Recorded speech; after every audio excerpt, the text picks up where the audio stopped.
qu'est-ce qui peut causer la lèpre. Et si tu sais cela, tu peux résoudre le problème et puis rentrer pleinement dans la phase de l'ascension spirituelle que Dieu a prévue pour toi. Sinon, tu n'auras que tes yeux pour pleurer quand tu verras la folie se manifester.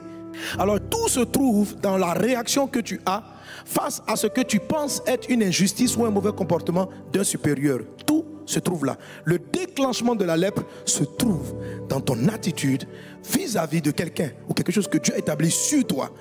L'attitude que tu as. Donc tu peux avoir une attitude qui n'est pas la bonne. Tant que Dieu ne t'a pas entendu, ça va. Mais le jour où il t'entend, la lèpre frappe. Donc ne regarde pas ceux qui n'ont pas la lèpre pour dire j'ai été avec ma copine, elle passe tout son temps à critiquer. J'étais avec mon ami, il critique tout le temps le DG, c'est lui seul qui monte. Ne regarde surtout pas ça. C'est que même si Dieu vous a entendu le jour où vous parliez, la lèpre est venue sur toi et pas sur lui. Vous voyez par exemple dans Actes des Apôtres, chapitre 23, verset 1. Regardez cette histoire. Parce que les apôtres de Dieu avaient compris ce phénomène. Pour que leur message puisse toucher le monde entier, ils devaient comprendre que tout ce qui relève de l'élévation, fait partie du choix discrétionnaire de Dieu. Comment Dieu choisit, nous l'ignorons et il n'a pas de compte à nous rendre. Mais dès l'instant où quelqu'un est placé à un poste élevé, Dieu attend de nous une attitude précise. Pas un jugement, une attitude précise. Voilà ce qui s'est passé. Regardez par exemple l'apôtre Paul. Les apôtres comprenaient ça. La Bible dit, verset 1, Paul, les regards fixés sur le Sanhédrin, dit, homme frère, c'est en toute bonne conscience que je me suis conduit jusqu'à ce jour devant Dieu. Le souverain sacrificateur Ananias ordonna à ceux qui étaient près de lui de le frapper sur la bouche. Alors Paul lui dit, Dieu te frappera, muraille blanchie. Tu es assis pour me juger selon la loi et tu violes la loi en ordonnant qu'on me frappe. Ceux qui étaient près de lui disent, tu insultes le souverain sacrificateur de Dieu. Donc l'apôtre Paul ne savait pas que c'était le souverain sacrificateur. Pour lui, c'est un sacrificateur. Il y a les sacrificateurs et puis il y a un qu'on appelle souverain sacrificateur. C'est-à-dire une personne qui rentre dans une forme de souveraineté. Il dit, tu insultes le souverain sacrificateur, verset 5. Et Paul dit, je ne savais pas, frère, que ce fut le souverain sacrificateur, car il est écrit, tu ne parleras pas mal du chef de ton peuple. Vous me suivez? Le souverain sacrificateur avait tort. Il n'a pas respecté la loi. La loi dit, tu ne peux pas faire ça. Tu dois écouter une personne avant de la juger. Paul est en train de parler. Le monsieur dit, giflez-le. Donc quand il a giflé, Paul pensait que c'était un juge. Paul dit, tu vas te frapper. Parce que si tu es un simple juge, tu n'es pas plus élevé que Paul. Donc il dit, tu vas te frapper, muraille blanchie. Les gens ont dit, quoi? Tu insultes. Oh, ce qu'il a dit là, nous on n'appelle pas ça insulte. On appelle ça prière prophétique. On appelle ça déclaration. Nous on appelle ça, on t'a mis à ta place prophétiquement. Il n'a même pas dit je te frappe. Il dit Dieu va te frapper. Muraille blanche, ça veut dire hypocrite. Il a dit tu insultes le souverain sacrificateur. Quand Paul a entendu que c'était le souverain sacrificateur, il dit oh, je m'excuse. Je ne savais pas que c'était le souverain. Ça veut dire parce que c'est le souverain, je n'ai pas le droit de dire ça. Si ce n'était pas le souverain, j'étais dans mon droit de dire. Est-ce que ce que le monsieur a fait est juste? Non. Est-ce qu'il s'est bien comporté? Non. Mais comme il est le souverain, ce que je pense ne doit pas sortir. En temps normal, pour quelqu'un de son niveau, il aurait pu dire ça. Mais pour le souverain sacrificateur, il a retiré sa parole. Il y a des paroles que tu dois retirer. Il y a des paroles qui ne doivent pas sortir passer le bout de tes lèvres quand une injustice que tu subis vient d'en haut. Dans le cas de Moïse, on ne sait même pas si c'était une injustice. Mais Dieu dit que ce soit juste ou injuste. Et vous voyez, c'est ce qui choque l'intelligence des gens performants et intelligents. C'est-à-dire que c'est trop difficile à comprendre. Donc comme on ne peut pas l'admettre, on n'arrive pas à prendre l'ascenseur. On se dit que la justice va régner. Mais les années passent et tu vois que la justice n'arrive pas. Parce qu'en fait, tu n'as pas pris l'ascenseur parce que Dieu estime que c'est une injustice, mais il doit te faire monter. Pour que tu puisses parler sur celui qui est en dessous de toi. Oh, tu ne respectes pas ce qui fait monter. Parce que tu raisonnes toujours en termes d'intelligence performante et tu ne comprends pas qu'il y a un truc qu'on appelle ascenseur spirituel. Quand il y a une injustice, ta bénédiction numéro 12 dit, Dieu va faire de toi la tête. Tu seras toujours en haut, tu ne seras jamais en bas. Mais comment nous allons laisser l'injustice? En agissant mal. La réaction que nous prenons est totalement logique. Elle est intelligente selon la sagesse des hommes, mais pas dans la sagesse de l'élévation de la souveraineté.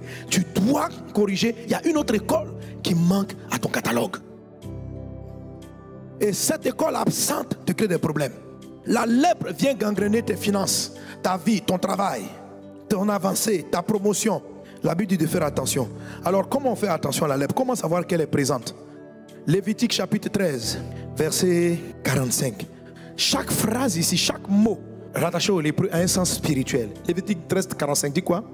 Le lépreux atteint de la plaie portera ses vêtements déchirés. Ok. Ça veut dire quoi? Ça, c'est la condamnation d'un lépreux. Quand il y a un jugement de lèpre, on déchire ton habit. Ça a un sens spirituel. Avoir un habit déchiré. Et tu vas sentir les effets d'habits déchirés dans ta vie. Le lépreux aura quoi? La tête nue. Il se couvrira la barbe. Il criera impur, impur. Notez bien ces différentes choses-là. Aussi longtemps qu'il aura la plaie, il sera impur. Il est impur. Il habitera seul, sa demeure sera hors du camp. Amen. À peu près 6. Vêtements déchirés 1. Tête nue 2. Barbe couverte 3. Le cri impur 4. Habiter seul 5. Demeurer hors de la ville 6. Voici 6 signes. Quand ces choses-là sont dans ta vie, il faut savoir que tu es dans une période de manque de faveur. Et corrige-la assez tôt pour pouvoir reprendre le chemin de ton ascension. Alléluia. Et c'est là que va intervenir aussi donc les prières d'élévation. Tout ça c'est l'Ancien Testament, donc c'est l'ombre des choses à venir. Le corps est en Christ, donc on doit faire des parallèles. Le vêtement déchiré. La Bible dit que quand quelqu'un est frappé de lèpre, son habit doit être déchiré. Un habit déchiré, c'est une forme d'humiliation dans une fonction. Chaque fonction a un type de vêtement spirituel qui lui sied. Amen. Est-ce qu'on est ensemble? Un vêtement spirituel fait que tu es considéré comme ce que tu dois être. Si quelqu'un est en habit de sport, on va dire qu'en ce moment il fait du sport. Si tu déchires cet habit, ça veut dire qu'il ne peut plus fonctionner correctement. Il y a des habits de mariés, il y a des habits de chef. Quand la lèpre te frappe, tu vas te rendre compte qu'à un moment donné, dans un domaine sur lequel tu es établi, en tant que par exemple épouse, si on te frappe de lèpre, parce que tu t'es retrouvé un matin en train de critiquer ton conjoint, ou bien une autorité établie, ou ton père, on vient puis on déchire l'habit. Donc pendant une période d'environ 7 jours dans la parole de Dieu, c'est un cycle. Il faut faire attention. Amen. D'environ 7 jours, tu ne vas plus pouvoir fonctionner dans ta fonction. C'est-à-dire que tu es comme handicapé. La maman parle, les enfants ne l'écoutent pas. Ton habit de maman a été déchiré. Tu as le titre, mais tu n'arrives plus à fonctionner. Imaginez un ministre, il doit s'habiller en costume pour aller au travail. Si le ministre arrive en pyjama au travail, qui va l'écouter? Est-ce que le pyjama, c'est ce qui enlève son poste de ministre? Mais le travail ne correspond pas avec un pyjama. S'il arrive en pyjama parce qu'il est fou, on ne va pas l'écouter. Dès qu'il va commencer la réunion, écoutez mes amis. Un groupe pyjama, puis il avait un oreiller ici, le ministre, avec les pantoufles. Je suis venu prendre une décision importante. Donc pendant tout le temps que tu es en train de parler des décisions stratégiques du pays, les gens sont là. Qu'est-ce qu'il a? Oh là là. Est-ce que c'est parents courant? Pardon. Passe un coup de fil au chef de l'État pour dire que notre gars là, ça ne va pas. Oh, il peut être en train de dire les choses les plus intelligentes du monde. Qu'il a dormi, il a fait un rêve. On lui a donné la solution à son ministère. Et il vient vous parler. Mais sauf qu'il est en pyjama.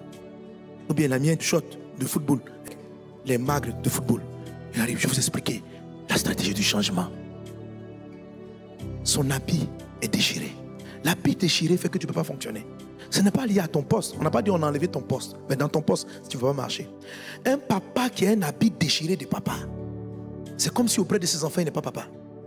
Il l'appelle papa, mais il n'écoute pas ce qu'il dit. Sa voix ne porte pas. Quand papa parle, c'est comme une plaisanterie. Une maman dont l'habit a été déchiré, quand elle conseille, ça ne passe pas. Tu dis à tes nounous, balaye la maison. Elle balaye puis elle met les saletés quelque part. En fait, tu as l'impression que toute ton autorité est bafouée. On ne dit pas que tu n'as plus le poste, mais on ne te considère pas. Ta voix, ton habit est déchiré. Quand tu remarques que l'habit est déchiré, il faut te rappeler les jours qui ont précédé, la vie que tu as donnée à quelqu'un. Tu peux diriger une entreprise avec un habit déchiré. Et pendant ce temps, les choses n'avancent pas. Que Dieu te donne un nouveau vêtement dans le nom de Jésus.